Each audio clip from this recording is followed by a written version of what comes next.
देख रहे हैं आप, आपके साथ मैं हूं वशी। और सबसे पहले बात करेंगे झारखंड में सत्तारूढ़ झारखंड मुक्ति मोर्चा की। आपको बता दें कि अपने जनाधारों को और मजबूत करने की कोशिश में जेएमएम जुटा है। इसी बात को ध्यान में रखकर पार्टी का 12वां केंद्रीय महाधिवेशन आज राजधानी रांची में शुरू हो गया है। इस महाधिवेशन में शामिल होने के लिए पार्टी के कई नेता और कार्यकर्ता भारी तादाद में रांची के सोहराई भवन पहुंचे हैं। बैठक के दौरान सीएम हेमंत सोरेन और पार्टी के शीर्ष नेता शिबू सोरेन भी मौजूद है। इससे पहले दोनों नेताओं ने पार्टी का झंडा फहराया और बाद में दीप जलाकर कार्यक्रम की शुरुआत की। बता दें कि इस महाधिवेशन में पार्टी की नई कार्य समिति केंद्रीय समिति की घोषणा होने वाली है। इसके साथ ही राजनीतिक प्रस्ताव पारित किया जाएगा। पार्टी की तमाम इकाइयों के पुनर्गठन करने की कवायद भी होगी। इस कड़ी में जहां केंद्रीय समिति का फिर से गठन होगा, वहीं जिला कमेटियों का भी नए सिरे से विस्तार दिया जा सकता है। इसके तहत कमेटियों को भंग कर तदर्थ के तौर पर संयोजक मंडली का गठन किया गया है। महाधिवेशन में केंद्रीय समिति के गठन की घोषणा भी की जा सकती है। इसके लिए पार्टी के कार्यकारी अध्यक्ष हेमंत सोरेन को अधिकृत किया गया है। महाधिवेशन में ओडिशा, बंगाल, बिहार सहित दूसरे राज्यों के प्रतिनिधि भी हिस्सा ले रहे हैं। झारखंड मुक्ति मोर्चा जो आज इस राज्य की सबसे मजबूत और सबसे बड़ी पार्टी है, उसका महाधिवेशन है। और आज इस वैश्विक महामारी के बीच में कई चीज़ों को ध्यान में रखकर इस प्रक्रिया को हम लोग पूरा करेंगे। मैं झारखंड मुक्ति मोर्चा के सभी पंचायत से जिला से प्रखंड और राज्य स्तरीय और आस पड़ोस के राज्यों के सभी कार्यकर्ताओं को आज के महाधिवेशन पर ढेर सारी शुभकामनाएं देता हूं। उधर रांची में आयोजित जेएमएम के केंद्रीय महाधिवेशन के दौरान कई राजनीतिक प्रस्ताव पास किए जाएंगे। राज्य सरकार में मंत्री मिथिलेश ठाकुर ने बैठक के बारे में क्या कहा, आइए सुनते हैं। कि सीधे सीधे लक्ष्य हमारा रहता है कि अंतिम पंक्ति के लोगों तक जो सरकार की जो सुविधाएं हैं, जो उनका हक है, अधिकार है, वो प्राप्त हो। तो सबसे पहला हमारा मकसद यही होगा, सबसे पहला एजेंडा यही होगा। और बाकी जो सांगठनिक कार्य होते हैं, सांगठनिक जो व्यवस्था है, सभी वर्ग संगठनों का यहाँ पर उसका चुनाव किया जाएगा, हमारे केंद्रीय अध्यक्ष का चुनाव किया जाएगा, सारी जो भी संवैधानिक प्रक्रिया। वहीं केंद्रीय महाधिवेशन की शुरुआत के दौरान जेएमएम विधायक सुदीप दास से खास बातचीत की हमारे वरिष्ठ रिपोर्टर मनोज ने। मोर्चा का वार्षिक अधिवेशन जो है वो शुरू हो चुका है। अभी विधिवत तरीके से गुरुजी यहाँ आए और पार्टी का झंडोत्तोलन किए हैं और जो शहीद वेदी है उस पे पुष्पांजलि किए हैं। अभी हमारे साथ पार्टी के वरिष्ठ नेता और विधायक सुदीप दा हैं, हम बात करते हैं। दादा, आज अभी अधिवेशन शुरू हो चुका है, क्या कुछ चल रहा है अंदर? अधिवेशन के नियत कार्यक्रमों के तहत सबसे पहले केंद्रीय अध्यक्ष के द्वारा झंडोत्तोलन किया गया, शहीद वेदी पर माल्यार्पण हुआ। आज संजोग से विनोद बिहारी महतो जी की 30वीं पुण्यतिथि है। आदरणीय गुरुजी ने जाकर विनोद बाबू की तैलचित्र पर माल्यार्पण किया। दीप प्रज्वलन करके इस कार्यक्रम की विधिवत शुरुआत अब हो जाएगी। पिछले 3 वर्षों का सांगठनिक लेखा जोखा प्रस्तुत किया जाएगा, प्रतिनिधि साथियों के विचार आएंगे, आगामी झारखंड मुक्ति मोर्चा के सांगठनिक विषयों पर चर्चा होगी। तदुपरांत मध्य भोजन के उपरांत अवकाश होगा और अवकाश के बाद फिर नई केंद्रीय समिति का चयन होगा, जो नए कार्यकाल के लिए नए पदाधिकारियों का चयन करेगी। और अंततः धन्यवाद ज्ञापन करते हुए इस कार्यक्रम का समापन। तो इस तरीके से बात करने के लिए सुदीप दा ने बताया जैसा कि पार्टी का जो संगठन विस्तार की बात है या फिर जो आगे की रणनीति है, जो नई कमेटी बननी है, उन सारे चीज़ों को लेकर के अभी अंदर चर्चा हो रही है। और चर्चा के बाद शाम तक ये सारी चीज़ें स्पष्ट हो जाएंगी कि किस तरीके से किस तरीके से आगे पार्टी बढ़ेगी, अपना विस्तार करेगी।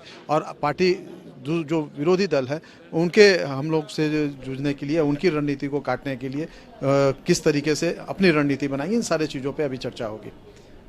कैमरा पर्सन नलिन और सहयोगी नैयर के साथ मनोज, कशिश न्यूज। और इस खबर पे अधिक जानकारी के लिए सीधे बात करेंगे झारखंड न्यूज कोऑर्डिनेटर मनोज जी, इस वक्त हमारे साथ लाइव चैट पर जुड़ गए हैं।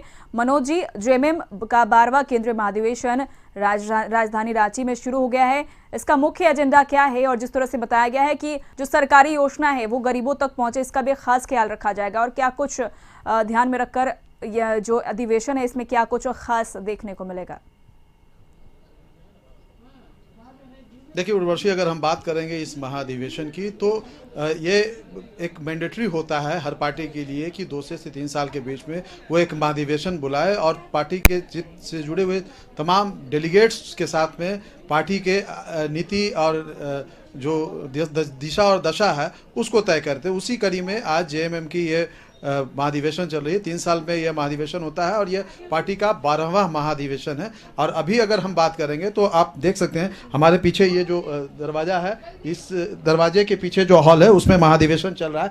महाधिवेशन की विधिवत शुरुआत जो है वो पार्टी के जो सुप्रीमो हैं शिबू सोरेन, वो जब यहाँ पे आए और यहाँ पे जो पार्टी का झंडा को फहराया, उसके बाद शहीद की वेदी पे पुष्पांजलि अर्पित की और फिर चूंकि आज विनोद बिहारी महतो जो इस पार्टी के संगठन बनाने वालों में से एक हैं, आज उनकी शहादत दिवस भी है, तो उनके पुष्प चित्र पे भी माल्यार्पण किया और उसके बाद विधिवत तरीके से पार्टी की जो है महाधिवेशन शुरू हुई। सबसे पहले ये हुआ कि पार्टी के जो तमाम जो अभी कमिटीज थी उस सारे कमेटी को भंग कर दिया गया है। अभी अगर बात करेंगे तो अभी सब कमेटी भंग हो चुकी है और अभी उस जो तमाम लोग हैं उस पर चर्चा कर रहे हैं। नई कमेटी का गठन होगा और एक राजनीतिक प्रस्ताव आएगा, उसमें किस तरीके से जो वर्तमान राजनीतिक हालात है उसमें पार्टी की भूमिका क्या होगी, किस तरीके से पार्टी काम करेगी, ये सारी चीज़ों पे उस राजनीतिक प्रस्ताव में लाया जाएगा। इसके साथ ही नई कमेटी का गठन हो, इसको लेकर के भी चर्चा होगी। और इन सारे चीज़ों के बीच में हम बता दें आपको कि अभी 2 कमेटी का गठन जो है किया गया है। एक कमेटी जो होती है वो चयन करती है और एक और कमेटी जो होती है इन सारी चीज़ों को देखती है। तो एक तरह से कहा जाए तो अभी तत्काल 2 तदर्थ कमेटी बनाई गई है, उस पर चल रहा है। हमारे साथ हमारे सहयोगी नैयर हैं यहाँ पे जो इन सारे चीज़ों को लेकर के अभी हम बात करेंगे। हमारे साथ में शिक्षा मंत्री हैं, अभी आए हैं। अभी अधिवेशन शुरू हो चुकी है दादा, क्या कुछ चर्चा हुई है अभी और क्या कुछ निकल के सामने आ रहा है? अभी प्रस्ताव पास हो रहा है, अभी शुरुआत है, इसका रिजल्ट 6 बजे मिलेगा। 6 बजे मिलेगा। अगर अभी हम बात करेंगे जिस तरीके से कोरोना को लेकर के कम डेलीगेट्स आए हैं, बावजूद इसके खचाखच हॉल भरा हुआ है, तो उत्साह जो है कितना नजर आ रहा है गुरुजी आज सारे लोगों के बीच में एक लंबे समय के बाद? ये उत्साह गुरुजी के नेतृत्व में, मुख्यमंत्री जी के नेतृत्व में उत्साहित रहेगा। तो उर्वशी आप देख सकती हैं कि इस तरीके से है जो शिक्षा मंत्री है जगन्नाथ महतो अभी अंदर से निकल के आ रहे हैं। उन्होंने बताया कि अभी जो राजनीतिक प्रस्ताव है उस पर वहाँ चर्चा चल रही है और वो पास होगी। हमारे साथ कुछ कार्यकर्ता भी मौजूद हैं जो काफ़ी दूर से आए हैं, इसमें कुछ महिलाएं भी शामिल हैं। हम इनसे बात करते हैं। कहाँ से आप आई हैं और कितना अच्छा लग रहा है यहाँ पे? आप अंदर जाने का मौका नहीं मिला, बावजूद आप काफ़ी देर से यहाँ खड़ी हैं। मेरा नाम कंचन सिंह है, मैं जमशेदपुर पूर्वी सिंहभूम से आई हुई हूँ और हमारा ये झारखंड मुक्ति मोर्चा का 12वां महाधिवेशन है और मैं बहुत खुश हूँ कि हमारे संगठन का आज विस्तार होने वाला है। हम सभी को यहाँ पे सभी कार्यकर्ता उच्च से लेकर नीचे पदाधिकारी को सभी को एक नई जिम्मेदारी दी जाने वाली है और जिसको देखते हुए आगे का हम लोग कार्य करेंगे। धन्यवाद। तो इस तरीके से देखते हैं कि नई जिम्मेवारी मिलेगी और उसको लेकर के जो तमाम कार्यकर्ता लोग हैं वो हमारे सहयोगी नैयर इस वक्त हमारे साथ है जो लगातार इस पूरे इस खबर को कवर कर रहे हैं। नैयर, अभी अगर हम बात करेंगे तो सारी कमेटी भंग हो चुकी है, अंदर में राजनीतिक प्रस्ताव पे चर्चा हो रही है, आगे जो विस्तार की बात है, एक बृहद झारखंड की बात कर रहे हैं, क्या कुछ उस पर निकल करके सामने आएगा, क्या लग रहा है? देखिए, महाधिवेशन की समाप्ति के बाद जो भंग की गई है वो नई कमेटी का गठन किया जाएगा और उस नई कमेटी में कौन सचिव है, कौन कार्यकारी अध्यक्ष है, कौन अध्यक्ष है, उनका भी नामांकन पूरी तरह से किया जाएगा। अब देखने वाली बात है कि पुरानी कमेटी के कितने लोग इस नई कमेटी में ज्वाइन करते हैं, किसे क्या सचिव का पद मिलता है, किसे महासचिव का पद मिलता है, ये देखना बहुत जरूरी है, क्योंकि इसी के जरिए आगे का जो जेएमएम पार्टी की जो आगे की जो कार्य है उसी के तहत की जाती है। हालांकि सबसे अभी अधिवेशन अभी शुरू हुई है, लेकिन अभी 4 से 5 घंटा कह सकते हैं कि अभी चर्चा भी होगी और चर्चा के दौरान भी संविधान संशोधन की भी बात की जा रही है। तो ये चीज़ भी देखना है कि जब कमेटी भंग होने के बाद संविधान को में कुछ चेंजिंग अगर होती है तो क्या चीज़ चेंजिंग होती है, उसका क्या दिशा निर्देश रहेगी उस नई कार्यकारिणी का, ये देखने वाली बात होगी। तो उर्वशी आप समझ सकती हैं कि इस महाधिवेशन में कई महत्वपूर्ण चीजें होनी है। पहली महत्वपूर्ण चीज ये होनी है कि जो कमेटी है तत्काल भंग कर दी गई है और 2 तदर्थ कमेटी बनाई गई है, उसके आधार पर आगे की कमेटी तय होगी। दूसरी बात यह है कि बृहद झारखंड को लेकर के जो न सिर्फ झारखंड बल्कि जो पड़ोसी राज्य है बंगाल, उड़ीसा, छत्तीसगढ़, बिहार, इसमें पार्टी का विस्तार कैसे हो, इसको लेकर के रणनीति तय होगी।